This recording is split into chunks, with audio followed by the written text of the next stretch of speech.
ಆಸರೆ ಟಿವಿ ವೀಕ್ಷಕರೆಲ್ಲರಿಗೂ ಯೌವನಸ್ಥರ ನಿರೀಕ್ಷೆ ಈ ಕಾರ್ಯಕ್ರಮಕ್ಕೆ ಕರ್ತನಾದ ಯೇಸು ಕ್ರಿಸ್ತನ ಮಧುರ ನಾಮದಲ್ಲಿ ನಿಮಗೆಲ್ಲರಿಗೂ ವಂದನೆಗಳು. ಪ್ರಿಯರೇ, ಹಲವಾರು ಸಂಚಿಕೆಗಳಿಂದ ಯೌವನಸ್ಥರ ನಿರೀಕ್ಷೆ ನಮ್ಮ ಆಸರೆ ಟಿವಿಯಲ್ಲಿ ಮೂಡಿ ಬರ್ತಿದೆ.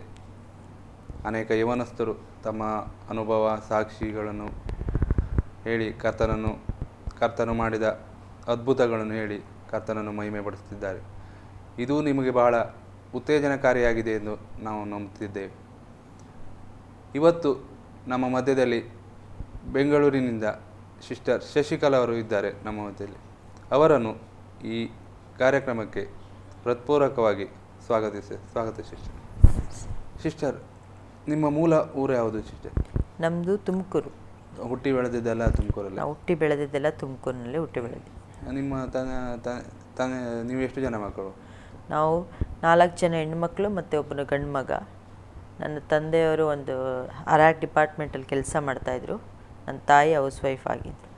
ಈಗ ತುಮಕೂರಲ್ಲೇ ಇದ್ದಾರಾ? ಇಲ್ಲ, ನಮ್ಮ ತಾಯಿ ಮತ್ತು ನನ್ನ ತಮ್ಮ ಈಗ ತುಮಕೂರಲ್ಲೇ ಇದ್ದಾರೆ. ಆದರೆ ಈಗ ನನ್ನ ತಂದೆ ಇಲ್ಲ. ತಂದೆ ಎಕ್ಸ್ಪೈರ್ಡ್ ಆಗಿದೆ.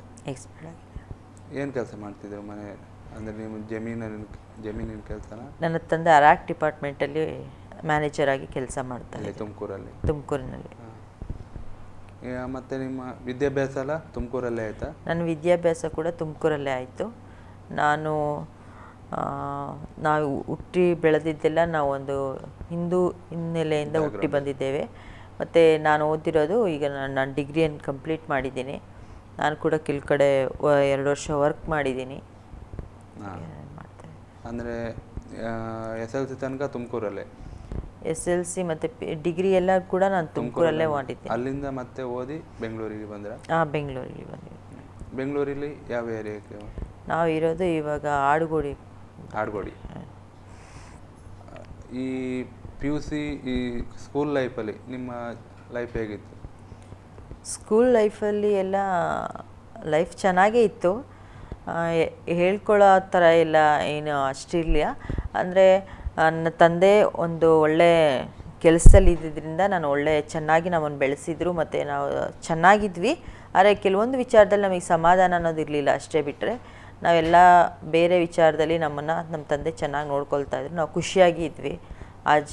ಆ ಸ್ಕೂಲ್ ಡೇಸ್ನ ನಾನು ತುಂಬ ಚೆನ್ನಾಗಿ ಎಂಜಾಯ್ ಮಾಡಿದ್ದೀನಿ. ನನ್ನ ಕಾಲೇಜ್ ಡೇಸ್ ಕೂಡ ನಾನು ಅಷ್ಟೇ ಚೆನ್ನಾಗಿ ಎಂಜಾಯ್ ಮಾಡಿದೆ. ಕಲೀಲಿಕ್ಕೆ ಎಲ್ಲದಕ್ಕೂ ನನ್ನ ತಂದೆ ನನಗೆ ಸಪೋರ್ಟ್ ಮಾಡ್ತಾಯಿದ್ರು. ಅದು ನನಗೆ ಖುಷಿ ಇದೆ ಆ ವಿಚಾರದಲ್ಲಿ. ಮುಂದೆ ಅಂದರೆ ಡಿಗ್ರಿಯಲ್ಲಿ ಓದುವಾಗ? ನಾನು ಡಿಗ್ರಿಯಲ್ಲಿ ಓದುವಾಗ ನನ್ನ ತಂದೆ ತೀರ್ಕೊಂಡ್ರು. ಆಗ ನಿಜವಾಗ್ಲೂ ನನಗೆ ಆಗ ಒಂದು ತುಂಬ ಸ್ಟ್ರಗಲ್ ಆಯಿತು. ಆಗ ನಮಗೆ ಸಪೋರ್ಟ್ ಮಾಡೋರು ಯಾರೂ ಕೂಡ ಇರಲಿಲ್ಲ. ಆದರೆ ನನ್ನ ತಾಯಿ ನನ್ನ ತಮ್ಮ ನನಗೆ ತುಂಬ ಸಪೋರ್ಟ್ ಮಾಡಿದರು. ಆದರೆ ಆಗ ನನಗೆ ಅನ್ನಿಸ್ತಾ ಇತ್ತು, ತಂದೆ ಇದ್ದರೆ ಹೇಗಿರುತ್ತೆ, ತಂದೆ ಇಲ್ಲದೇ ಇದ್ದರೆ ಹೇಗಿರುತ್ತೆ ಅಂತ ಅದ್ರ ಮೂಲಕ ನಾನು ತಿಳ್ಕೊಳ್ಳಿಕ್ಕೆ ನನಗೆ ಸಹಾಯ ಆಯಿತು. ಸರ್, ಮುಂದೆ ಏನಾಯಿತು ಸಿಸ್ಟರ್? ನಾನು ಸ್ಕೂಲ್ಗಳಲ್ಲಿ ಓದುವಾಗ ನನ್ನ ತಂದೆ ನನ್ನನ್ನು ಓದೋದು ವಿಚಾರದಲ್ಲಿ ಎಲ್ಲದರಲ್ಲೂ ನನಗೆ ತುಂಬ ಸಪೋರ್ಟ್ ಮಾಡಿದ್ದಾರೆ. ಆದರೆ ನನಗೆ ಎಷ್ಟೋ ಕಡೆ ಅನ್ನಿಸ್ತಾ ಇತ್ತು, ನನ್ನ ತಂದೆ ಯಾವಾಗ ತುಂಬ ಡ್ರಿಂಕ್ಸ್ ಮಾಡ್ತಾಯಿದ್ರು. ಇದ್ದಿದ್ದೆ ಅದೇ ಡಿಪಾರ್ಟ್ಮೆಂಟಲ್ಲಿ ಆಗಿದ್ದರಿಂದ ತುಂಬ ಡ್ರಿಂಕ್ಸ್ ಮಾಡ್ತಾಯಿದ್ರು. ಅದೊಂದು ಕೆಟ್ಟ ಹ್ಯಾಬಿಟ್ ಅವ್ರದ್ದು ಇದ್ದಿತ್ತು. ನನಗದು ತುಂಬ ಕಷ್ಟ ಕೊಡ್ತಾಯಿತ್ತು. ಯಾವಾಗಲೂ ಅವ್ರು ನೋಡುವಾಗೆಲ್ಲ ನನಗೆ ಬೇಜಾರಾಗ್ತಾಯಿತ್ತು. ಬೇರೆ ಎಲ್ಲದರಲ್ಲೂ ಅವ್ರು ಒಳ್ಳೆತನ ತೋರಿಸ್ತಾಯಿದ್ರು. ಆದರೆ ಅವ್ರು ಕುಡುವಾಗ ನನಗೆ ತುಂಬ ನೋವಾಗ್ತಾಯಿತ್ತು. ಆದರೆ ನಾನು ಯಾವಾಗಲೂ ಕೇಳ್ತಾ ಇದ್ದೆ, ಯಾಕೆ ಇದನ್ನು ಕುಡಿದರೆ ಇವ್ರಿಗೆ ಏನಾಗುತ್ತೆ ಅಂತ ನಾನು ಯೋಚನೆ ಮಾಡ್ತಾಯಿದ್ದೆ. ಆದರೆ ನನಗೆ ಗೊತ್ತಾಯಿತು, ನನಗೆ ಗೊತ್ತಾಯಿತು ಇವ್ರಿಗೆ ಇದು ಇಲ್ಲ ಅಂದರೆ ಅವ್ರಿಗೆ ಇರ್ಲಿಕ್ಕೆ ಆಗಲ್ಲ ಅಂತೇಳಿ ನನಗೆ ಎಷ್ಟೋ ಸಾರಿ ಅದು ಅನ್ನಿಸ್ತು ಕೂಡ. ಆಮೇಲೆ ನನ್ನ ಸ್ಕೂಲ್ ಡೇಸ್ ಮುಗಿಸಿ ನಾನು ಕಾಲೇಜ್ ಡೇಸ್ ಬರುವಾಗ PUC ಅವ್ರಿಗೂ ಕೂಡ ನನ್ನ ತಂದೆ ಇದ್ದರು. ನಾನು ತುಂಬ ಚೆನ್ನಾಗಿ ನೋಡ್ಕೊಳ್ತಾ ಇದ್ರು. ಮತ್ತು ನಾವು ಯಾವುದನ್ನು ಕೇಳಿದರೂ ಕೂಡ ಇಲ್ಲ ಅಂತ ಹೇಳ್ತಾ ಇರಲಿಲ್ಲ. ಎಲ್ಲವನ್ನು ತಗೊಳ್ಳೋದ್ರಿಂದ ಹಿಡಿದು ಎಲ್ಲನೂ. ನಾವು 4 ಜನ ಹೆಣ್ಮಕ್ಳಿದ್ರು, ಯಾವತ್ತೂ ಕೂಡ ಅವ್ರು ಬರ್ಡನ್ ಅನಿಸ್ತಾ ನನ್ನ ತಂದೆ ನೋಡಿಲ್ಲ. ಚೆನ್ನಾಗಿ ನೋಡ್ಕೊಳ್ತಾ ಇದ್ರು. ಆದರೆ ಡಿಗ್ರಿಯಲ್ಲಿ ಬರುವಾಗ ನನ್ನ ತಂದೆ ತೀರ್ಕೊಂಡ್ರು. ಹೀಗೆ ನನ್ನ ಮನೆಯಲ್ಲಿ ಅನೇಕ ಸನ್ನಿವೇಶಗಳ ಕಾರಣ ಅವ್ರು ಇನ್ನೂ ಹೆಚ್ಚು ಕುಡಿಲಿಕ್ಕೆ ಪ್ರಾರಂಭ ಮಾಡಿದ್ರು. ಬೇರೆಯವರ ಒತ್ತಡಗಳಿಂದ ಮತ್ತು ನಮ್ಮ ರಿಲೇಷನ್ಸ್ ಅವರ ಅಣ್ಣ ತಮ್ಮಂದಿರ ಜಮೀನಿನ ವಿಚಾರದಲ್ಲಿ ಆದಂಥ ಒಂದು ಕಾರ್ಯಗಳಿಂದ ನಮ್ಮ ತಂದೆ ಹೆಚ್ಚು ಕುಡಿಯೋದಕ್ಕೆ ಸ್ಟಾರ್ಟ್ ಮಾಡಿದ್ರು. ಆ ದಿನಗಳಲ್ಲಿ ನಾನು ನಾನು ಅಂದ್ಕೊಳ್ತಾ ಇದ್ದೆ ಹೇಗಾದರೂ ಮಾಡಿ ನನ್ನ ತಂದೆನ ಕುಡಿಯೋದು ಬಿಡಿಸ್ಬೇಕಂತ. ಆದರೆ ನನ್ನ ಕೈಯಲ್ಲಿ ಆಗಲಿಲ್ಲ. ಆದರೆ ನನ್ನ ತಂದೆನ ಕೂಡ ನಾನು ಅವಾಗ ಕಳ್ಕೊಂಡೆ. ಆದರೆ ಅದು ಎಷ್ಟು ಕಷ್ಟದ ಜೀವನ ಅಂತ ಹೇಳಿದರೆ ಖಂಡಿತ ಹೇಳ್ಕೊಳ್ಳಿಕ್ಕೆ ಸಾಧ್ಯವಾಗಲ್ಲ, ಅಷ್ಟು ಅಸಾಧ್ಯವಾಗಿತ್ತು. ಯಾಕೆಂದರೆ ಯಾರೂ ಕೂಡ ನಮಗೆ ಸಪೋರ್ಟ್ ಮಾಡಲಿಲ್ಲ, ಯಾರೂ ಕೂಡ ನಮ್ಮ ಮನೆಗೆ ಕೂಡ ಸೇರಿಸಲಿಲ್ಲ, ಎಲ್ಲರೂ ನಮ್ಮನ್ನು ಆಚೆ ಹಾಕಿದರು.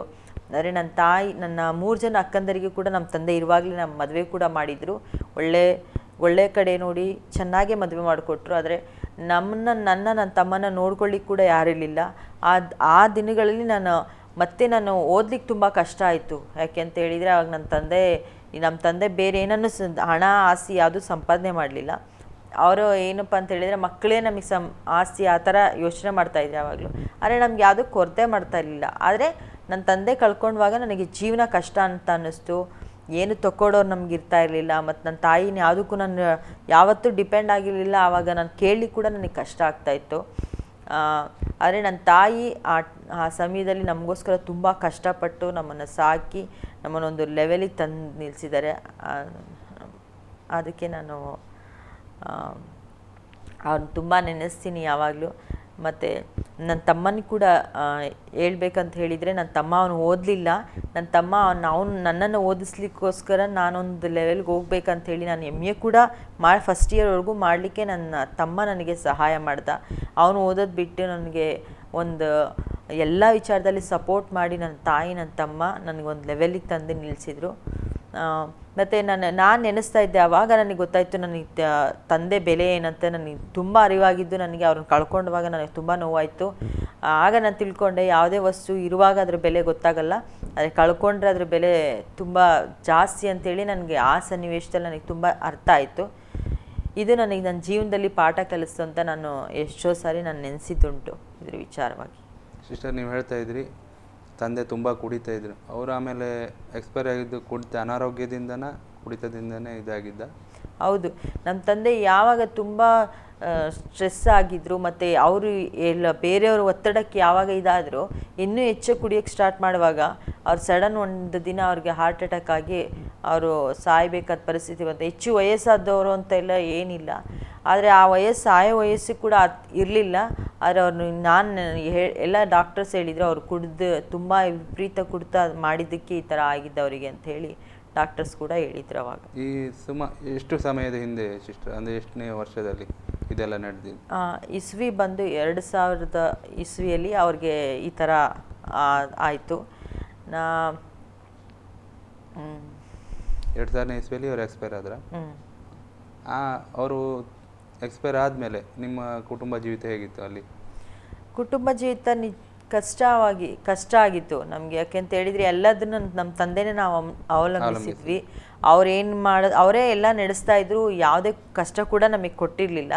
ಆದರೆ ಆಮೇಲೆ ತುಂಬ ಕಷ್ಟ ಆಯಿತು ನಮಗೆ. ನನ್ನ ತಾಯಿ ಕೆಲ್ಸಕ್ಕೆ ಹೋಗ್ತಾ ಇರಲಿಲ್ಲ, ಅವ್ರಿಗೇನು ಗೊತ್ತಾಗ್ತಾ ಇರಲಿಲ್ಲ. ಮತ್ತು ನನ್ನ ತಮ್ಮ ಓದ್ತಾ ಇದ್ದ, ಆದರೆ ಅವನು ಬಿಟ್ಬಿಟ್ಟ.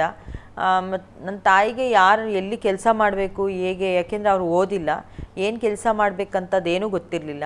ಆದರೆ ಅವರಿಗೆ ಎಲ್ಲಿ ಕೆಲಸ ಮಾಡಬೇಕು, ಹೇಗೆ ದುಡ್ಡು ಸಂಪಾದನೆ ಮಾಡಬೇಕು ಯಾವುದು ಗೊತ್ತಿಲ್ಲದೆ ಚಿಕ್ಕ ಮನೆ ಕೆಲಸ ಈ ಥರ ಎಲ್ಲ ಮಾಡಿ ನನ್ನನ್ನು ಸಾಕಿ ಇದು ಮಾಡಿದರು. ಅಜ್ಜಿ ಆ ದಿನಗಳು ತುಂಬ ಕಷ್ಟವಾಗೇ ಇತ್ತು. ಅಂದರೆ ಹೆಚ್ಚು ಬಡತನ ಇತ್ತು. ಮತ್ತು ನಾವು ಬೇರೆಯವ್ರ ಸಾಲ ಕೂಡ ನಾವು ಆ ಟೈಮಲ್ಲಿ ನಾವು ಹೊತ್ಕೊಳ್ಬೇಕಾಯ್ತು. ನಮ್ಮ ಚಿಕ್ಕಪ್ಪದಿರು ನಮ್ಮ ರಿಲೇಷನ್ಗಳು ಕೆಲವರು ಮಾಡಿದ ಮೋಸ ನಮಗೆ ಗೊತ್ತೇ ಇರಲಿಲ್ಲ. ಅದೆಲ್ಲನೂ ನಮ್ಮ ತಂದೆ ಹತ್ರ ಸೈನ್ ಮಾಡಿಸ್ಕೊಂಡು ಈ ಥರ ಎಲ್ಲ ಮಾಡಿದ್ರಿಂದ ಎಷ್ಟೋ ಸಾಲದ್ದು ನನ್ನ ತಾಯಿ ಮೇಲೆ ಬಂತು ಅವರೆಲ್ಲ. ಆದರೆ ನನ್ನ ತಾಯಿ ಆ ಪರಿಸ್ಥಿತಿಯಲ್ಲಿ ಎಲ್ಲನೂ ಏನು ಮಾಡಿದ್ರು ಕೂಡ ಆ ಸಾಲ ತೀರ್ಸೋಕ್ಕಾಗ್ತಾ ಇರಲಿಲ್ಲ. ಆದರೆ ನನ್ನ ತಾಯಿ ಅದೆಲ್ಲವನ್ನು ಮಾಡಿ ಅವರು ಕಷ್ಟಪಟ್ಟರು, ನಮ್ಮನ್ನು ಸಾಕಿದರು. ಅಂದರೆ ನೀವು ಹೇಳ್ತಾ ಇದ್ರಿ ಮೊದಲು ನಿಮ್ಮ ತಂದೆ ಕೆಲಸ ಮಾಡಿ ನಿಮ್ಮನ್ನು ಎಲ್ಲ ನೋಡ್ಕೊಳ್ತಿದ್ದೆ. ತಂದೆ ಎಕ್ಸ್ಪೈರ್ ಆದಮೇಲೆ ನಿಮ್ಮ ಕುಟುಂಬದ ಜವಾಬ್ದಾರಿ ಯಾರ ಮೇಲೆ ಬಿತ್ತು? ಅಂದರೆ ನಿಮಗೆ ಹೇಗೆ, ಅಂದರೆ ಹಣದ ವಿಚಾರ ಆಗಲಿ? ಕೆಲವು ದಿನ ನಾವು ಅವ್ರು ಏನು ಅಲ್ಪ ಸ್ವಲ್ಪ ದುಡ್ಡಿನಲ್ಲಿ ನಾವು ನನ್ನ ತಂದೆ ಇಟ್ಟಿದ್ರಲ್ಲಿ ನಾವು ಜೀವನ ಕಳೆದ್ವಿ. ಆದರೆ ಆಮೇಲೆ ನನ್ನ ತಾಯಿಗೆ ಕೆಲಸಕ್ಕೆ ಹೋಗ್ಬೇಕಾದ ಅನಿವಾರ್ಯತೆ ಬಂತು. ನನ್ನ ತಾಯಿ ಆಗ ಚಿಕ್ಕ ಪುಟ್ಟ ಕೆಲಸಗಳನ್ನ ಮಾಡ್ತಾಯಿದ್ರು. ಆಗ ಅವ್ರ ಅಕ್ಕಪಕ್ಕದವ್ರು ಹೇಳೋದ್ರಿಂದ ಅಲ್ಲಿಗೆ ಅವ್ರ ಜೊತೆ ಕೆಲಸಕ್ಕೆ ಹೋಗ್ತಾಯಿದ್ರು. ಒಂದು ಚಿಕ್ಕದೊಂದು ಫಸ್ಟ್ ಒಂದು ಯಾವುದೋ ಒಂದು ಮನೆ ಕೆಲಸಕ್ಕೆ, ಯಾಕೆಂದರೆ ಅವ್ರಿಗೆ ಕೆಲಸ ಅಂದರೆ ಎಲ್ಲಿಯೂ ಹೋಗಿ ಅಭ್ಯಾಸನೇ ಇಲ್ಲ, ಏನು ಮಾಡಿದರೂ ಅಭ್ಯಾಸ ಇಲ್ಲ ಅವರಿಗೆ. ಆ ಮನೆ ಒಂದು ಚಿಕ್ಕ ಮನೆ ಕೆಲಸಕ್ಕೆ ಹೋಗಿದ್ರು ನನ್ನ ತಾಯಿ. ಅಲ್ಲಿಂದ ಅವರು ಸ್ಟಾರ್ಟ್ ಮಾಡಿದ್ರು. ಅವತ್ತು ಅವರು ನನ್ನ ಮನೆ ಭಾರನೆಲ್ಲ ಹೊತ್ಕೊಂಡ್ರು. ಮತ್ತು ಅದನ್ನು ನನ್ನ ತಮ್ಮ ನೋಡೋಕ್ಕಾಗದೆ ಮತ್ತು ನನ್ನನ್ನು ಓದಿಸ್ಬೇಕಾಗಿದ್ದು ನನ್ನ ತಾಯಿಗೆ ಅಷ್ಟು ಆಗೋದಿಲ್ಲ ಅಂತೇಳಿ ನನ್ನ ತಮ್ಮ ಕೂಡ ಅವತ್ತು ವಿದ್ಯಾಭ್ಯಾಸ ಅವನು ಬಿಟ್ಟ. ನನಗೋಸ್ಕರ ಅವನು ಮತ್ತು ಅವನ ಕೆಲಸ ಮಾಡಲಿಕ್ಕೆ ಪ್ರಾರಂಭ ಮಾಡ್ದ. ಎಲ್ಲಿ? ತುಮಕೂರಲ್ಲಿ? ತುಮಕೂರಲ್ಲಿ. ಅದು ನಿಮ್ಮ ವಿದ್ಯಾಭ್ಯಾಸ ಆದಮೇಲೆ ನೀವು ಬೆಂಗಳೂರಿಗೆ ಬಂದ್ರೆ? ಮತ್ತೆ ನನ್ನ ವಿದ್ಯಾಭ್ಯಾಸ ಆದಮೇಲೆ ನನ್ನ ಮದುವೆ ಆಯಿತು. ಆನಂತರ ನಾನು ಬ್ಯಾಂಗ್ಳೂರಲ್ಲಿ ಸೆಟ್ಲ್ ಆಗಿ. ಈಗ ನೀವು ಜಾಬ್ ಮಾಡ್ತಿದ್ದೀರಾ ಇಲ್ಲ? ಇಲ್ಲ, ಈಗ ನಾನು ಯಾವ ಕೆಲಸಕ್ಕೂ ಹೋಗ್ತಾ ಇಲ್ಲ. ಬೆಂಗಳೂರಿಗೆ ಬಂದ ಮೇಲೆ, ಈಗ ತುಮಕೂರಿಂದ ಬೆಂಗಳೂರಿಗೆ ಬಂದ ಮೇಲೆ ವಾತಾವರಣ ಹೇಗೆ ಬದಲಾಯಿತು? ನನಗೆ ಸ್ವಲ್ಪ ಬೆಂಗಳೂರು ನನಗೆ ಕಷ್ಟ. ಯಾಕೆ ಅಂತ ಹೇಳಿದರೆ ನಾನು ಯಾವಾಗಲೂ ಅನಿಸ್ಕೊಳ್ತಾ ಇದ್ದೆ ಬೆಂಗಳೂರು ನನಗೆ ಬೇಡವೇ ಬೇಡ ಅಂತ ನಾನು ಯಾವಾಗಲೂ ಕೇಳ್ತಾ ಇದ್ದೆ. ದೇವ್ರ ಹತ್ರ ಕೂಡ ಕೇಳ್ತಾ ಇದ್ದೆ, ಯಾರು ಸಿಕ್ಕಿದ್ರು ಹೇಳ್ತಾ ಇದ್ದೆ ಬ್ಯಾಂಗ್ಳೂರು ನನಗೆ ಬೇಡ. ಯಾಕೆಂದರೆ ಇಲ್ಲಿನ ಜೀವನ ನನಗೆ ತುಂಬ ಕಷ್ಟ ಇವ್ರಿಗೆ ಹೊಂದ್ಕೊಳ್ಳೋದು. ಯಾಕೆಂದರೆ ನಾವು ಬೆಳೆದಿದ್ದ ವಾತಾವರಣ ಬೇರೆ ಥರ ಇತ್ತು. ಬ್ಯಾಂಗ್ಳೂರು ತುಂಬ ಐಫೈ ಥರ ಇರ್ತಿದ್ರಿಂದ ನನಗೆ ಭಯ ಆಗ್ತಾಯಿತ್ತು. ಇಲ್ಲಿನ ವಾತಾವರಣ, ಇಲ್ಲಿನ ಜನ ನೋಡುವಾಗ ಸ್ಟಾರ್ಟಿಂಗ್ ನಂಗೆ ತುಂಬ ಭಯ ಆಗ್ತಾಯಿತ್ತು. ಎಲ್ಲರೂ ಹೇಳ್ತಾಯಿದ್ರು ಎದುರಿತೀರಾ ಈ ಥರ ಎಲ್ಲ ಹೇಳುವಾಗ ನನಗೆ ಅನಿಸ್ತಾ ಇತ್ತು, ಅಯ್ಯೋ ಜೀವನ ಮಾಡಲಿಕ್ಕೆ ಇಲ್ಲಿ ತುಂಬ ಕಷ್ಟನಾ ಅಂತ. ಆದರೆ ನನಗೆ ನಮ್ಮ ಹಸ್ಬೆಂಡ್ ತುಂಬ ಸಪೋರ್ಟ್ ಮಾಡಿದರು ಆ ವಿಚಾರದಲ್ಲಿ. ನನಗೆ ಈಗ ತಕ್ಕ ಮಟ್ಟಿಗೆ ಬ್ಯಾಂಗ್ಳೂರು ಓಕೆ ಅಂತ ನನಗೆ ಅನಿಸುತ್ತೆ. ನಿಮ್ಮ ಹಸ್ಬೆಂಡ್ ಏನು ಜಾಬ್ ಮಾಡ್ತಾ ಇದ್ದಾರೆ? ಅವರೊಂದು ರೆಸ್ಟೋರೆಂಟಲ್ಲಿ ಕ್ಯಾಶಿಯರ್ ಆಗಿ ಈಗ ವರ್ಕ್ ಮಾಡ್ತಾ ಇದ್ದಾರೆ. ಸಿಸ್ಟರ್, ಇದರ ಮಧ್ಯದಲ್ಲಿ ನೀವು ಯೇಸು ಸ್ವಾಮಿಯನ್ನು ಸ್ವಂತ ರಕ್ಷಕನಾಗಿ ಯಾವಾಗ ಕಂಡುಕೊಂಡ್ರಿ? ಅಂದರೆ ಯಾವಾಗ ಸ್ವೀಕರಿಸಿದ್ರಿ? ನಾವು ಯಾಕಂದರೆ ನೀವು ಹಿಂದೂ ಕುಟುಂಬದಿಂದ ಬ್ಯಾಕ್ಗ್ರೌಂಡಿಂದ ಬಂದಿದ್ದೀರಿ. ಹೇಗೆ ನಿಮಗೆ ಕಷ್ಟಗಳ ಮಧ್ಯೆ ಹೇಗೆ ಸುವಾರ್ತೆ ಸಿಕ್ಕಿತು? ನಾವು ಹೀಗೆ ನನ್ನ ತಂದೆ ತುಂಬ ಕುಡಿತಾ ಇದ್ರು. ಆಗ ನಾವು ಒಂದು ಮನೆಯಿಂದ ಇನ್ನೊಂದು ಮನೆಗೆ ಚೇಂಜ್ ಮಾಡಿದ್ವಿ. ಅಲ್ಲಿ ಒಬ್ಬರು ಸಿಸ್ಟರ್, ನಮ್ಮ ಮನೆ ಓನರ್ ಅವರು ಈ ಥರ ಚರ್ಚಿಗೆ ಹೋಗ್ತಾಯಿದ್ರು. ನಾವು ಯಾವಾಗಲೂ ಅಂದ್ಕೊಳ್ತಾ ಇದ್ವಿ ಯಾಕೆಂದರೆ ನಾವು ಮೊದಲಿಂದ ನನ್ನ ತಾಯಿ ಕ್ರಿಶ್ಚಿಯನ್ ಆ ಥರ ಯಾವುದನ್ನು ಇಷ್ಟಪಡ್ತಾ ಇರಲಿಲ್ಲ. ಅವ್ರ ಜೊತೆ ಸೇರೋದು ಕೂಡ ನನ್ನ ತಾಯಿಗೆ ಇಷ್ಟ ಆಗ್ತಾ ಇರಲಿಲ್ಲ. ಇವನ್ ಮುಸ್ಲಿಮ್ಸ್ ಕ್ರಿಶ್ಚಿಯನ್ಸ್ ಎರಡು ಜೊತೆಗೂ ಸೇರಲಿಕ್ಕೆ ನನ್ನ ತಾಯಿ ಒಪ್ತಾ ಇರಲಿಲ್ಲ. ಆದರೆ ಆಮೇಲೆ ನೋಡಿದರೆ ನಾವು ಹೋಗಿ ಅವ್ರ ಮನೆಗೆ ಬಾಡಿಗೆಗೆ ಹೋಗಿದ್ವಿ. ಅವರು ನಮ್ಮ ಮನೇಲಿ ತುಂಬ ಕಷ್ಟ ಇತ್ತು. ಅವಾಗ ನಮಗೆ ತುಂಬ ಪ್ರಾಬ್ಲಮ್ಸ್ ಇತ್ತು. ತುಮಕೂರಲ್ಲಿ ತುಂಬ ಪ್ರಾಬ್ಲಮ್ಸ್ ಇತ್ತು. ಆನಂತರ ಅವ್ರು ಹೇಳ್ತಾ ಇದ್ರು, ನಮ್ಮ ತಾಯಿ ಯಾವಾಗಲೂ ಅಳ್ತಾ ಇರೋದನ್ನ ನೋಡಿ ಅವ್ರು ಹೇಳಿದ್ರು, ನೀವು ಯಾಕೆ ಇಷ್ಟೊಂದೆಲ್ಲ ಕಷ್ಟಪಡ್ತೀರಾ? ನಿಮಗೊಂದು ವಿಚಾರ ಗೊತ್ತಾ, ಏಸು ಹತ್ರ ಬನ್ನಿ, ನಿಮಗೆಲ್ಲ ಪ್ರಾಬ್ಲಮ್ ಸಾಲ್ವ್ ಆಗುತ್ತೆ ಅಂತ ಹೇಳಿದರು. ಆ ಮಾತು ನನ್ನ ತಾಯಿನ ಒಂದು ಕ್ಷಣ ಮುಟ್ಟಿದ್ರು ಕೂಡ ಹೇಳ್ತಾಯಿದ್ರು. ನನ್ನ ತಾಯಿ ಈ ಥರ ಯಾವುದನ್ನು ಪೂಜೆ ಮಾಡೇ ಇಲ್ಲ ಅಂತ ಹೇಳಲಿಕ್ಕಿಲ್ಲ, ಎಲ್ಲನೂ ಪೂಜೆ ಮಾಡ್ತಾಯಿದ್ರು, ಎಲ್ಲನೂ ನಂಬ್ತಾಯಿದ್ರು. ಅಷ್ಟೊಂದು ದೇವ್ರಂತ ಹೇಳಿದರೆ ಅಷ್ಟು ಇದು ಮಾಡ್ತಾಯಿದ್ರು. ಆದರೆ ಕಷ್ಟ ಬರುವಾಗ ಯಾರು ಸಹಾಯ ಮಾಡಲಿಲ್ಲ ಅನ್ನೋದು ಅವ್ರ ಮೈಂಡಲ್ಲಿ ಇದ್ದಿದ್ದರಿಂದ ಅವ್ರು ಯಾರನ್ನೂ ನಂಬಲಿಲ್ಲ. ಮತ್ತೆ ಇದು ಕೂಡ ಅದೇ ಥರ ಯಾವುದೋ ಒಂದು ಇರುತ್ತೆ ಅಂತೇಳಿ ಸುಮ್ಮನೆ ಬಿಟ್ಟರು. ಆದರೆ ಅವರು ಹೇಳಿದರು, ನೀವು ಮತ್ತೆ ತುಂಬ ಪ್ರಾಬ್ಲಮ್ ಜಾಸ್ತಿ ಆಗಿದ್ದರಿಂದ ನಾವು ಒಂದು ಸಾರಿ ಡಿಸೈಡ್ ಮಾಡಿದ್ವಿ, ನಾನು ನನ್ನ ತಮ್ಮ ನಮ್ಮಮ್ಮ ಏನಾದರೂ ಮಾಡಿ ಸೂಸೈಡ್ ಮಾಡಿ ಸಾಯ್ಬೇಕಂತ ನಾವು ಡಿಸೈಡ್ ಕೂಡ ಮಾಡಿಬಿಟ್ವಿ.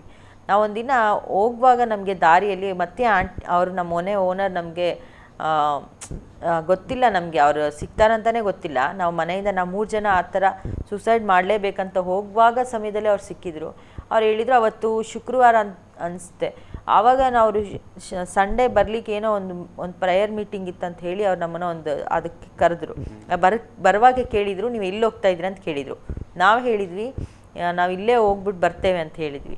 ಆದರೆ ನನಗೆ ಅನ್ನಿಸ್ತಾ ಇತ್ತು, ಸುಳ್ಳು ಹೇಳ್ತಾ ಇದ್ದೀವಲ್ಲ ಅವ್ರ ಹತ್ರ ಅಂತ ಹೇಳಿ ನನಗೆ ಯಾಕೆಂದರೆ ಅವ್ರ ಮನೆಯಲ್ಲಿ ಇರೋದ್ರಿಂದ ನಾವು ಮತ್ತೆ ಪ್ರಾಬ್ಲಮ್ ಮಾಡ್ತೇವೆ ಅವ್ರಿಗೆ ಅಂತ ನನಗೆ ಭಯ ಆಗ್ತಾಯಿತ್ತು. ಆದರೆ ನಂತರ ಏನಾದರೂ ಆಗಲಿ, ಯಾರಿಗಾದ್ರೂ ಪ್ರಾಬ್ಲಮ್ ಆಗಲಿ, ನಾವು ಸತ್ತರೆ ಆಯ್ತಲ್ಲ ಅಂಥೇಳಿ ನಾವು ಅಂದ್ಕೊಳ್ತಾ ಇದ್ವಿ. ಆದರೆ ಅವ್ರು ಹೇಳಿದರು, ಅವ್ರಿಗೆ ಗೊತ್ತಿಲ್ಲ ಅವ್ರಿಗೆ ಯಾಕೆ ಹೇಳಿದ್ರು ಆ ಥರ ಹೇಳಿದರು. ಅವ್ರು ಹೇಳಿದರು, ಇಲ್ಲ ನೀವು ಬನ್ನಿ ಮನೆಗೆ ವಾಪಸ್ ಅಂತ ಹೇಳಿದರು. ನಾವಿಲ್ಲ ನಮಗೆ ಈಗ ಬರಲಿಕ್ಕೆ ಆಗಲ್ಲ ಅಂತ ನನ್ನ ತಾಯಿ ಹೇಳಿದರು. ಆ ನಂತರ ನೋಡಿದರೆ ಅವರು ಹೇಳಿದರು, ಭಾನುವಾರ ನಮ್ಮ ಚರ್ಚಲ್ಲಿ ಒಂದು ಮೀಟಿಂಗ್ ಇದೆ, ಒಂದು ಫಂಕ್ಷನ್ ಇದೆ ಅಂತ ಫಸ್ಟ್ ಹೇಳಿದರು. ನಾವು ನಾವು ಎಲ್ಲಿಗೂ ಬರಲಿಕ್ಕಿಲ್ಲ ಅಂತ ಹೇಳಿದ್ವಿ. ಆದರೆ ಅವ್ರು ಕೇಳಲಿಲ್ಲ, ಬನ್ನಿ ಅಂತ ಹೇಳಿದರು. ನಂತರ ಸರಿ ಆಯಿತು, ಇವ್ರು ಎಷ್ಟು ಕರಿತಿದ್ದಾರಲ್ಲ ಅಂತ ಹೇಳ್ಬಿಟ್ಟು ನಾವು ಅವತ್ತು ಅವ್ರ ಜೊತೆನೇ ಮತ್ತೆ ಮನೆಗೆ ವಾಪಸ್ ಬಂದ್ವಿ. ಆಮೇಲೆ ನನ್ನ ತಾಯಿಗೆ ಏನೋ ಒಂದು ಮನಸ್ಸಲ್ಲಿ ಏನೋ ಒಂದು ತಳಮಳ ಆಗ್ಲಿಕ್ಕೆ ಸ್ಟಾರ್ಟ್ ಆಯ್ತಂತೆ. ಏನೋ ಇದೆ, ಇವ್ರು ಇಷ್ಟು ಫೋರ್ಸ್ ಮಾಡ್ತಾರೆ ಅಂದರೆ ಏನಾದರೂ ಇರುತ್ತೆ, ನಾನು ಹೋಗಿ ನೋಡ್ಬಿಟ್ಟು ಬರೋಣ ಅಂತೇಳಿ ನನ್ನ ತಾಯಿ ಭಾನುವಾರ ನನ್ನನ್ನು ಕರೆದು. ಆದರೆ ನನಗೆ ಬರ್ಲಿಕ್ಕೆ ಹೋಗಕ್ಕೆ ಮನಸ್ಸಿರಲಿಲ್ಲ. ಯಾಕೆಂದರೆ ನನ್ನ ತಂದೆನ ಈ ಥರ ಮಾಡಿದರು ದೇವರು, ಆ ಥರ ದೇವ್ರ ಮೇಲೆ ನನಗೆ ಕೋಪ ಇತ್ತು. ಹಂಗಾಗಿ ನಾನು ಯಾವ ದೇವ್ರನ್ನೂ ಏನೂ ಇದು ಮಾಡೋದು ಬೇಡ, ನಮ್ಮ ಪಾಡಿಗೆ ನಾವು ಇರಬೇಕಂತ ನಾನು ಡಿಸೈಡ್ ಮಾಡಿದೆ. ಆದರೆ ಆಂಟಿ ಸಂಡೇ ಕರ್ಕೊಂಡೋದ್ರು, ನಮ್ಮ ತಾಯಿ ಮಾತ್ರ ಫಸ್ಟ್ ಸಂಡೇ ಹೋದರು. ನಾನು 2 ವಾರ ಮತ್ತೆ ನನ್ನ ಕರೆದು, ನನ್ನ ತಾಯಿಗೆ ಒಂಥರ ಅನ್ನಿಸ್ತಂತೆ ಪ್ರೇಯರಿಗೆ ಹೋದಾಗ. ಆದರೆ ಅವರು ನೆಕ್ಸ್ಟ್ ಬಂದು ನನಗೆ ಹೇಳಿದರು, ನೀನು ನೆಕ್ಸ್ಟ್ ವೀಕ್ ನೀನು ಬಾ ಅಂತ ಹೇಳಿ. ಆದರೆ ನಾನು ಹೋಗಲಿಲ್ಲ. 2 ವಾರ ಆದ ನಂತರ ನಾನು ಹೋದಾಗ ನನಗೆ ಹೇಳಿದರು, ನಾನು ಅವತ್ತು ಚರ್ಚಲ್ಲಿ ಒಂದು ಮೆಸೇಜ್ ಇತ್ತು, ದೇವ್ರು ಯಾರನ್ನು ಅನಾಥರಾಗಿ ಬಿಡೋದಿಲ್ಲ. ಆ ಮೆಸೇಜ್ ನಾನು ಇವತ್ತು ಯಾವತ್ತೂ ಕೂಡ ಮರೀಲಿಕ್ಕೆ ಸಾಧ್ಯನೇ ಇಲ್ಲ. ಆ ಮೆಸೇಜ್ ಇದು ಎಷ್ಟು ವರ್ಷಗಳ ಹಿಂದೆ? ಇದು ಒಂದು 18-19 ವರ್ಷಗಳ ಹಿಂದೆ ಈ ಥರ ಆಯಿತು. ಅಂದರೆ ತಂದೆ ತೀರಿ ಹೋಗಿ ಎಕ್ಸ್ಪೈರ್ ಆದಮೇಲೆ ಆಗದಾಗ ನಾನು ಆವಾಗ ಆ ಮೆಸೇಜ್ ನನಗೆ ನಿಜವಾಗ್ಲೂ ನನಗೆ ಅನ್ನಿಸ್ತು. ನಾನು ಅವಾಗ ಯೋಚನೆ ಮಾಡಿದೆ, ದೇವ್ರು ಯಾರನ್ನೂ ಅನಾಥರಾಗಿ ಬಿಡೋದಿಲ್ಲ ಅಂತ ಹೇಳಿದರೆ ನನ್ನ ತಂದೆ ಯಾಕೆ ಕಿತ್ಕೊಂಡ್ರು ಅಂತ ನನ್ನ ಮನಸ್ಸಲ್ಲಿ ಯೋಚನೆ ಮಾಡ್ತಾ ಇದ್ದೆ ಅವ್ರ ಮೆಸೇಜನ್ನು ಕೊಡುವಾಗ. ಆದರೆ ಅವ್ರು ಮತ್ತೆ ಒತ್ತಿ ಹೇಳ್ತಾಯಿದ್ರು, ದೇವ್ರು ಯಾರನ್ನೂ ಅನಾಥರಾಗೆ ಬಿಡೋದಿಲ್ಲ ಅಂತ ಹೇಳ್ಬಿಟ್ಟು. ಮತ್ತು ಲಾಸ್ಟ್ ಪ್ರೇಯರ್ ಮಾಡುವಾಗ ಅವ್ರು ಹೇಳಿದ್ರು, ನಾನು ಇಲ್ಲಿ ನೀನು ಅವ್ರು ಹೇಳಿದ್ರು, ಅವ್ರಿಗೆ ಗೊತ್ತಿಲ್ಲ ನಾನು ಯಾರಂತಾನೆ ಗೊತ್ತಿರಲಿಲ್ಲ. ಆದರೆ ಅವರೇ ಹೇಳ್ತಾಯಿದ್ರು, ಒಬ್ಬರು ಪಾಸ್ಟ್ ಪ್ರಸಂಗ ಮಾಡುವಾಗ, ಯಾರೋ ಒಬ್ರು ಇಲ್ಲಿ ಇದ್ದಾರೆ, ಆ ಹುಡುಗಿ ಅವ್ರ ತಂದೆನ ಕಳ್ಕೊಂಡಿರೋ ನೋವಿನಲ್ಲಿ ದೇವ್ರನ್ನೇ ಬೈತಾರೆ ಅಂತ ಹೇಳಿ ಹೇಳ್ತಾಯಿದ್ರು. ಆದರೆ ಆ ಥರ ಮಾಡಬಾರ್ದಂತ ಕೂಡ ಅವ್ರು ಅದನ್ನು ಹೇಳ್ತಾಯಿದ್ರು, ದೇವ್ರು ನಿಮಗೆ ತಂದೆಯಾಗಿದ್ದಾರೆ ಅಂತ. ಆ ಮಾತು ನನ್ನನ್ನು ಮುಟ್ಟಿತ್ತು. ಆಗಿನಿಂದ ನಾನು ಯೇಸು ಅಂದರೆ ನಾನು ನಂಬಲಿಕ್ಕೆ ಪ್ರಾರಂಭ ಮಾಡಿದೆ. ಆದರೆ ಸ್ಲೋಲಿ ನಮ್ಮ ಲೈಫ್ ಕೂಡ ಆ ದೇವ್ರನ್ನ ತಿಳ್ಕೊಂಡಿದ್ದ ನಿಮಿತ್ತ ಚೇಂಜ್ ಆಗ್ತು. ಅಂದರೆ ಕುಟುಂಬವಾಗಿ ಒಟ್ಟಿಗೆ ರಕ್ಷಣೆ ಬಂದರೆ ನಾನು ಮತ್ತು ನನ್ನ ತಾಯಿ ತಮ್ಮ 3 ಜನನೂ ಕೂಡ ನಾವು ರಕ್ಷಣೆಗೆ ಬಂದ್ವಿ. ಈಗ ಎಲ್ಲರೂ ರಕ್ಷಣೆಯಲ್ಲಿದ್ದಾರೆ? ಎಲ್ಲರೂ ನಾವು ರಕ್ಷಣೆಯಲ್ಲಿ ಇದ್ದೇವೆ. ಎಲ್ಲ ರಕ್ಷಣೆ. ಈಗ ರಕ್ಷಣೆ ಬಂದ ಮೇಲೆ ನಿಮ್ಗೆ ಹೇಗೆ ಅನಿಸ್ತಿದೆ ಈಗ ಲೈಫ್? ಈಗ ರಕ್ಷಣೆಗೆ ಬಂದ ಮೇಲೆ ಲೈಫ್ ಚೆನ್ನಾಗಿ 2 ವರ್ಷಗಳ ಸ್ವಲ್ಪ ಕಷ್ಟ ಅನ್ನಿಸ್ತು. ಯಾಕೆ ಹೇಳಿದರೆ ಎಲ್ಲ ಸಂಬಂಧಿಕರು ನಮ್ಮಿಂದ ದೂರ ಹೋದರು. ಮತ್ತು ನನ್ನ ಅಕ್ಕ ಅಂದಿರು ಕೂಡ ನಮ್ಮನ್ನು ದ್ವೇಷಿಸೋಕ್ಕೆ ಸ್ಟಾರ್ಟ್ ಮಾಡಿದ್ರು. ಯಾಕೆಂದರೆ ಇದ್ದಿದ್ದು ಬಿಟ್ಟು ಹೋಗ್ತಾರೆ ಇವರು, ಬೇಡ ಅಂದಿದ್ದು ಕೆಲಸ ಜಾಸ್ತಿ ಮಾಡ್ತಾರೆ ಅಂತ ಅವ್ರಿಗೆ ಕೋಪ ಬಂತು. ಹಾಗಾಗಿ ನಮ್ಮ ಅಕ್ಕನೂ ಸ್ವಲ್ಪ ದೂರ ಮಾಡ್ಕೊಳ್ಬೇಕಾಯ್ತು. ನಮ್ಮಮ್ಮ ಮಕ್ಕಳನ್ನು ಕೂಡ ದೂರ ಮಾಡ್ಕೊಳ್ಬೇಕಾದ ಪರಿಸ್ಥಿತಿ ಇತ್ತು. ಅಂದರೆ ಗೊತ್ತಿಲ್ಲ ದೇವ್ರು ಆ 2 ವರ್ಷಗಳ ಕಾಲ ನಮ್ಮ ಅಕ್ಕದಿರು ನಮ್ಮನ್ನು ಮಾತಾಡಿಸ್ತಾ ಇರಲಿಲ್ಲ. ಅಕ್ಕ ಭಾವ ಯಾರೂ ಬರ್ತಾ ಇರಲಿಲ್ಲ. ಆ ನಂತರ ನಾವು ಪ್ರೇಯರ್ ಮಾಡಿದ್ವಿ ದೇವ್ರ ಹತ್ರ, ಈಗಾದರೂ ಅವ್ರನ್ನ ಮುಟ್ಟಬೇಕು. ಯಾಕೆಂದರೆ ನಮಗೆ ಅವ್ರನ್ನ ಬಿಡ್ಲಿಕ್ಕೆ ಮನಸ್ಸಿಲ್ಲ. ಆಗ ನಾವು ದೇವ್ರ ಹತ್ರ ಪ್ರೇಯರ್ ಮಾಡಿದ್ವಿ, ಅವ್ರು ಹೇಗಾದರೂ ಮಾಡಿ ನಮ್ಮ ಜೊತೆ ಇರಬೇಕಂತ. ಆ ನಂತರ ಅವ್ರು ಹೇಗೆ ಬದಲಾದರೂ ಗೊತ್ತಿಲ್ಲ ನಮಗೆ. ಆಮೇಲೆ ಅವರೇ ಹೇಳಿದರು, ಮತ್ತೆ ಈಗ ಬರ್ತಾರೆ ಹೋಗ್ತಾರೆ, ನಮ್ಮ ಜೊತೆ ಚೆನ್ನಾಗಿದ್ದಾರೆ. ನಮ್ಮ ಲೈಫ್ ಕೂಡ ಎಷ್ಟೋ ವಿಚಾರದಲ್ಲಿ ಬದಲಾಯಿತು. ಇವತ್ತು ನನ್ನ ತಮ್ಮ ಕೂಡ ಒಳ್ಳೆ ಚೆನ್ನಾಗಿದ್ದಾನೆ. ಇವತ್ತು ಒಂದು ಫ್ಯಾಕ್ಟ್ರಿಯಲ್ಲಿ ಕೆಲಸ ಮಾಡ್ತಾಯಿದ್ರು, ಆರಾಮಾಗಿ ಚೆನ್ನಾಗಿದ್ದಾನೆ. ಮನೆ ಕಡೆ ಕೂಡ ಯಾವುದೇ ಪ್ರಾಬ್ಲಮ್ ಆಗಲಿ, ನಮ್ಗೆ ಯಾವುದೇ ರಿಸ್ಕ್ ಆಗಲಿ ಇದೆ ಅಂತ ನಮ್ಗೆ ಅನ್ನಿಸ್ತಾ ಇಲ್ಲ. ದೇವ್ರು ನಮ್ಮ ಜೀವಿತ ಅನೇಕ ಬದಲಾವಣೆಗಳನ್ನ ತಂದರು. ಮತ್ತು ಎಷ್ಟೋ ತಪ್ಪುಗಳನ್ನು ನಾವು ಮಾಡ್ತಿದ್ದ ತಪ್ಪುಗಳನ್ನು ಕೂಡ ನಮಗೆ ಅರಿವಾಯಿತು. ನಮಗೆ ನಾವು ಈ ಥರ ಮಾಡಬಾರ್ದು, ಇದನ್ನು ಮಾಡಬೇಕು, ಇದನ್ನು ಮಾಡಬಾರ್ದು ಅಂತೆಲ್ಲ ದೇವ್ರು ನಮಗೆ ಕಲಿಸ್ಕೊಡ್ತಾ ಬಂದರು. ಈಗ ನೀವು ಪ್ರೆಸೆಂಟ್ ಯಾವ ಚರ್ಚಲ್ಲಿ ಹೋಗ್ತಿದ್ದೀರಿ? ಬೆಂಗಳೂರಲ್ಲಿ ಇದ್ದೀರಿ? ನಾವೀಗ ಬ್ಯಾಂಗ್ಳೂರಲ್ಲಿ ಕೋರ್ಮಂಗ್ಲದಲ್ಲಿ DGM ಬೇತೇಲ್ ಚರ್ಚ್ ಅಂತ ಇದೆ, ನಾವು ಅಲ್ಲಿ ಹೋಗ್ತಾ ಇದ್ದೀವಿ. ಅಲ್ಲಿನ ಪಾಸ್ಟರ್ ಜಾನ್ ಸ್ಟೀವನ್ ಆಗಿದ್ದಾರೆ. ನಾವು ಅವ್ರ ಇದರಲ್ಲಿ ನಾವು ಬೆಳೀತಾ ಇದ್ದೇವೆ. ಸಿಸ್ಟರ್ ಹೇಳ್ತಾ ಇದ್ದೀರಿ ನಿಮ್ಮ ಸಾಕ್ಷಿಯನ್ನು. ಈಗ ನಿಮ್ಮ ಅನೇಕ ವೀಕ್ಷಕರು ವೀಕ್ಷಿಸ್ತಿದ್ದಾರೆ, ಯವನಸ್ಥರು. ಅವರಿಗೆ ನೀವು ಏನು ಸಂದೇಶ ಹೇಳಲಿಕ್ಕೆ ಬಯಸ್ತೀರಿ? ಅನೇಕರು ಕಷ್ಟದಲ್ಲಿದ್ದಾರೆ ನಿಮ್ಮ ಥರನೇ. ಈಗ ತಂದೆ ಈಗ ಕುಡಿತಾ ಇದ್ರು ಅಂತ ಹೇಳ್ತೀರಿ. ಈಗ ಅನೇಕರು ಇದ್ದಿರ್ಬೋದು ನಮಗೂ ಲೋಕದಲ್ಲಿ. ಅಂಥವ್ರಿಗೆ ನಿಮ್ಮ ಸಂದೇಶ ಏನು ಹೇಳ್ತೀರಿ? ನಾನೆಲ್ಲರನ್ನೂ ಕೇಳ್ಕೊಳ್ಳೋದು ಇಷ್ಟೇ ಪ್ರಿಯರೇ. ನಾನು ಯಾಕೆಂದರೆ ನಾನು ನನ್ನ ತಂದೆಯನ್ನು ಕಳ್ಕೊಂಡಿದ್ದೀನಿ. ನಾನು ಕೂಡ ಅನೇಕ ಕಷ್ಟಗಳಲ್ಲಿ ಬಂದಿದ್ದೀನಿ. ಆದರೆ ಎಲ್ಲದರ ಮಧ್ಯದಲ್ಲಿ ನಾವು ಯಾವಾಗ ದೇವರನ್ನು ಮುಂದಿಡ್ತೀವೋ ಆಗ ನಾವು ನಿಜವಾಗ್ಲೂ ನಾವು ಒಂದು ಸ್ಟೆಪ್ ಮುಂದೆ ಹೋಗ್ಬೋದು ಅಂತ ನನ್ನ ಅನುಭವದಲ್ಲಿ ನಾನು ಇದನ್ನು ಹೇಳ್ತಾ ಇದ್ದೀನಿ. ಕಷ್ಟ ಬರುವಾಗ ನಾವು ಯಾವುದನ್ನು ಕೂಡ ನಾವು ಬಿಟ್ಕೊಡೋಕ್ಕೆ ಹೋಗಬಾರ್ದು. ಮತ್ತು ಸಾವು ಒಂದೇ ನಿಜವಾಗ್ಲೂ ಒಂದು ಕೊನೆ ಅಂತ ನಾವು ತಿಳ್ಕೊಳಕ್ಕೆ ಹೋಗಬಾರ್ದು. ಎಷ್ಟೇ ಕಷ್ಟಗಳು ಬರಲಿ, ಯೂತ್ಸ್ ಲೈಫಲ್ಲಿ ಎಷ್ಟೇ ತೊಂದರೆಗಳು ಬರಲಿ, ಯಾಕೆ ನಾನು ಅದನ್ನು ಬಂದಿರೋದ್ರಿಂದ ನಾನು ಹೇಳ್ತಾ ಇದ್ದೇನೆ. ಅನೇಕ ಸವಾಲು ನನಗೂ ಕೂಡ ಬಂದಿತ್ತು. ಆದರೆ ಯೇಸು ಸ್ವಾಮಿ ನಿಜವಾಗ್ಲೂ ನನ್ನ ಜೊತೆ ಇದ್ದಿದ್ದಕ್ಕೆ ನಾನು ಯಾವುದೇ ಒಂದು ಕಷ್ಟದಲ್ಲಿ ಸಿಲುಕಿಕೊಳ್ಳದಂಗೆ ದೇವರು ನನ್ನನ್ನು ಕಾಪಾಡಿದ್ದಾರೆ. ಎಷ್ಟೋ ಅಪಘಾತಗಳಲ್ಲಿ ದೇವರು ನನ್ನನ್ನು ಕಾಪಾಡಿದ್ದಾರೆ. ಮತ್ತು ಎಷ್ಟೋ ಕೇಡುಗಳು ನಾನು ಬೀಳಬೇಕಾಗಿತ್ತು, ಆದರೆ ದೇವರು ನನ್ನ ಕಾಪಾಡಿದ್ದಾರೆ. ನಾನು ಕೂಡ ಇವತ್ತು ನಿಮಗೊಂದು ಹೇಳ್ತೇನೆ, ಇದು ಒಂದು ಒಳ್ಳೆಯ ಮಾರ್ಗವಾಗಿದೆ. ನಿಜವಾಗ್ಲೂ ನೀವು ದೇವರ ನಂಬಿ ಮನುಷ್ಯರನ್ನು ಆತ್ಕೊಳ್ಳೋದಕ್ಕಿಂತ, ಮನುಷ್ಯರನ್ನು ನೀವು ಅವರಲ್ಲಿ ಹೆಚ್ಚು ಅವರನ್ನು ಡಿಪೆಂಡ್ ಆಗೋದಕ್ಕಿಂತ ನೀವು ದೇವರ ಮೇಲೆ ಡಿಪೆಂಡ್ ಆಗಿ, ದೇವರು ನಿಜವಾಗ್ಲೂ ನಿಮಗೆ ಎಲ್ಲದರ ಮೂಲಕ ನಿಮ್ಮನ್ನು ಬಿಡಿಸ್ತಾರೆ ಮತ್ತು ನಿಮ್ಮನ್ನು ಕಾಯ್ತಾರೆ ಅಂತ ನಾನು ಇದ್ರ ಮೂಲಕ ಹೇಳೋಕ್ಕೆ ಇಷ್ಟಪಡ್ತೇನೆ. Thank you sister. Thank you. ಇಷ್ಟರ ತನಕ ನಮ್ಮ ಯೌವನಸ್ಥರ ನಿರೀಕ್ಷೆಯಲ್ಲಿ ಪಾಲ್ಗೊಂಡಿದ್ದಕ್ಕಾಗಿ ನಿಮಗೆ ಹೃತ್ಪೂರ್ವಕವಾಗಿ ವಂದಿಸುತ್ತೇನೆ. ಪ್ರಿಯ ವೀಕ್ಷಕರೇ, ಸಿಸ್ಟರ್ ಅವರ ಸಾಕ್ಷಿಯನ್ನು ನೀವು ಕೇಳಿದ್ದೀರಿ. ಮುಂದಿನ ಇನ್ನೊಬ್ಬರು ಯೌವನಸ್ಥರೊಂದಿಗೆ ಮತ್ತೆ ಭೇಟಿಯಾಗ್ತೇನೆ. ಅಲ್ಲಿಯವರೆಗೂ ವೀಕ್ಷಿಸ್ತೀರಿ ನಿಮ್ಮ ನೆಚ್ಚಿನ ಆಚಾರ್ಯ ಟಿವಿ. ವಂದನೆಗಳು.